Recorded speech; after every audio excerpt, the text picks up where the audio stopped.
Powered by the Montana Television Network. This is the Noon News from Montana's news leader. Good afternoon, and thanks so much for tuning in today. I'm Aja Goare. Montana Senator Steve Daines and Congressman Greg Gianforte were on board an Amtrak train that crashed into a truck in Virginia this morning. We spoke with Daines on the phone, and he tells us he and his fellow lawmakers are safe. However, at least one person in that truck has died. 5 people were transported to the hospital following this crash in rural Virginia. Lawmakers were en route to West Virginia, where they were scheduled to spend the next few days at a resort for their annual Issues Conference. Daines tells us the trek became tragic when he heard a loud bang and felt the train shake violently. I was doing some reading, in fact, sitting in my seat when I heard a loud bang, and then I had a cup of Diet Coke sitting with me on a little pull-down tray table, and that cup went flying to the ground. There were some passengers who were in the aisle walking, and some of those were thrown to the ground. And fortunately, I don't believe anybody was injured on the train. Daines tells us buses will be sent in to transport the lawmakers to West Virginia, where they are set to have dinner with Vice President Mike Pence later tonight. White House officials said prior to his address that President Trump would speak directly to Democrats with a unifying message. But as CBS's Hannah Doba reports, many Democrats were at odds with the president's address. That the state of our union is strong because our people are strong. President Trump touted his accomplishments during his first State of the Union address. Since the election, we have created 2.4 million new jobs. And he laid out what he believes his duty is as President of the United States. To defend Americans, to protect their safety, their families, their communities, and their right to the American dream. Because Americans are dreamers too. That line in particular rankled Democrats who are fighting to protect undocumented immigrants brought to this country as children and are sometimes called dreamers. The president presents himself as generous toward dreamers, but he's holding them hostage to the most extreme anti-immigrant agenda in generations. The White House says Mr. Trump's speech was supposed to be a unifying message that cuts through partisanship, but Democrats found little in the message to cheer about.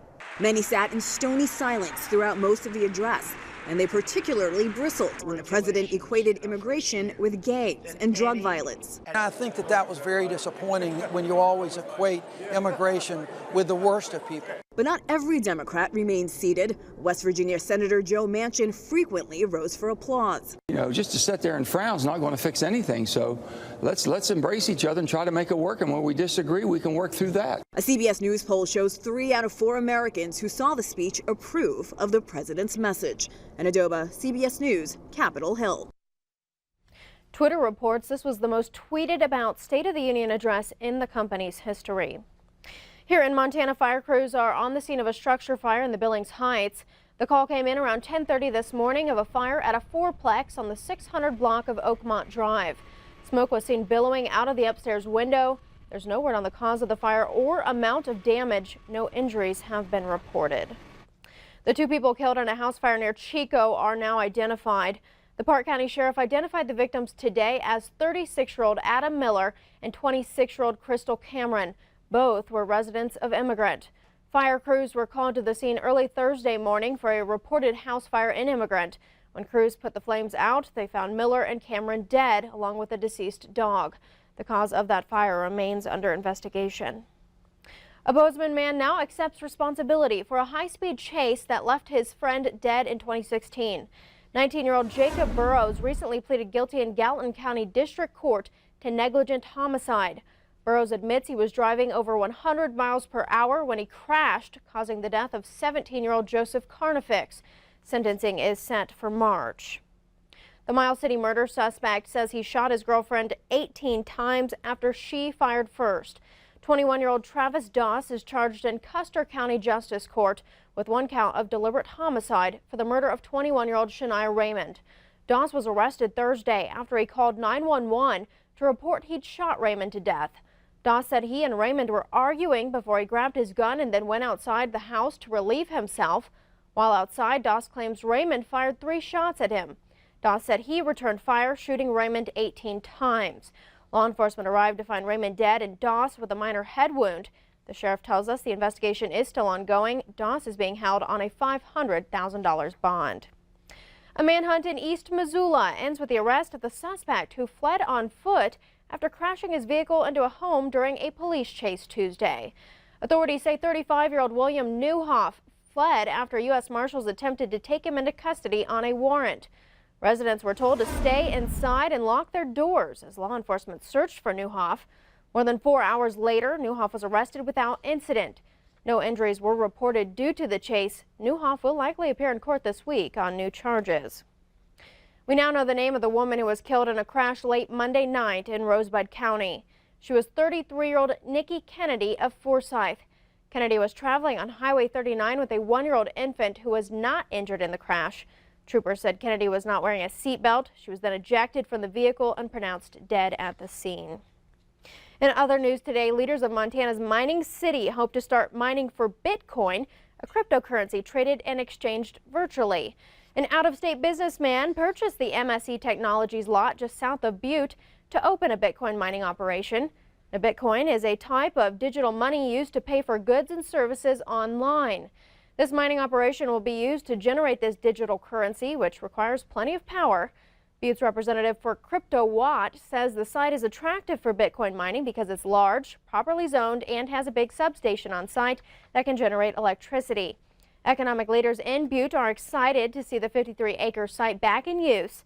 The operation could begin within the next month and may expand to Anaconda. We turn now to the weather scene with Ed McIntosh. And how much heat are we generating these days? We're generating enough heat that the cold's got to start moving in. Every time the pendulum swings the other way, Asia, and that's what we're going to see starting on Friday. An increasing chance of snow. It's going to start in the western portion of the state. Rain showers likely across the eastern plains, could even cause some slick spots as we start getting into Friday afternoon and evening. And then we're not looking at just one shot of snow, but rather waves of snow that will continue possibly into early next week. And for some areas, that could mean a foot of new snow, maybe 2 feet up into some of the higher elevations. But there's still a lot of question marks about this next system moving in. That's still a few days off. We'll have your short-term forecast coming up here in just a few minutes. Always a give and take. Thanks, Ed. We'll check back in. The ACLU of Montana is suing to allow certain types of nurses to perform abortions in Montana. The ACLU says the suit filed Tuesday seeks to expand access to abortion across the state. The suit asked a state judge to strike down a Montana law that allows only physicians and physician assistants to perform abortions. It argues advanced nurse practitioners and nurse midwives can provide abortion safely and should be allowed to do so. Attorney General Tim Fox is the main defendant named in this lawsuit. His office says it will review the suit and respond accordingly.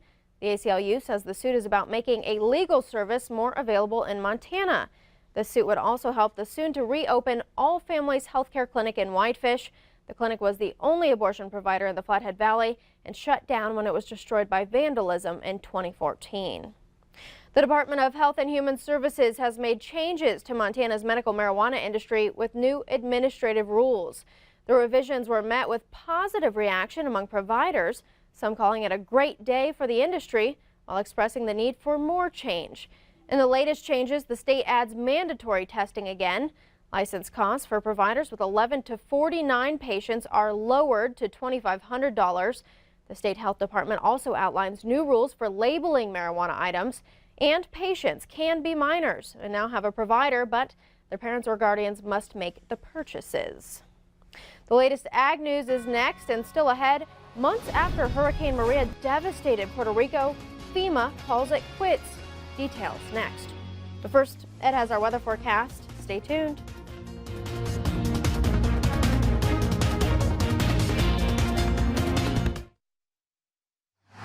You're watching MTN News with Aja Goare, Storm Tracker weather with Ed McIntosh, and Farm and Ranch News.